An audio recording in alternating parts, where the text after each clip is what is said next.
महत्वाची बातमी, बुलढाणा अर्बन पतसंस्थेची आर्थिक स्थिती सक्षम असल्याचा दावा करण्यात येतोय। अफवांमुळे खातेदारांची बँकेमध्ये गर्दी झालेली होती आणि खातेदारांनी कोणत्याही अफवांवर विश्वास ठेवू नये। ठेवी आणि सोनं परत देण्यास संस्था सक्षम आहे।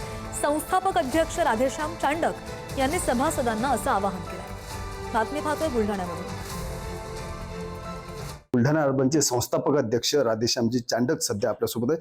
भाईजी, खरं तर बीड जिल्ह्यानंतर आता जालन्यामध्ये देखील गर्दी होत आहे, गैरसमज मोठ्या प्रमाणात होत आहेत। काय नेमके गैरसमज होते आणि इतर सभासद जे आहेत त्यांना काय नेमकं तुम्ही आवाहन करणार आहात, काय आश्वस्त करणार आहात? आता कर्नाटकमधला एक साखर कारखाना बंद झाला, त्या कारखान्याचा आम्ही कर्जपुरवठा बंद केल्यामुळे त्यांनी त्यांचे जे ऊसतोड कामगार होते त्यांना या ठिकाणी पाठवलं आणि त्यांना सांगितलं की तुमचं सोनं 70,000 रुपयाने ठेवलेलं आहे, आता बुलढाण्यामध्ये सोनं 1.5 लाख रुपयाने विकणार आहे तुमच्या तोळ्याने। आणि त्यावेळी लोक 3 रुपये, 5 रुपये, 10 रुपये सगळ्यांनी पैसे आणून आले खाजगी सावकाराकडनं आणि सोनं सोडून आले। आम्ही सगळ्यांचं सोनं परत देतोय। प्रत्येक शाखेवर तर रोज 300 लोकांचं सोनं देणं चालू आहे आणि आमचे कर्मचारी रात्रभर डिलिव्हरी देत आहेत। डिपॉझिट फार कमी लोक मागतात, त्याने डिपॉझिटमध्ये त्याला डिपॉझिट पण देतो आपण। आणि बुलढाणाची आर्थिक क्षमता खूप चांगली आहे ना।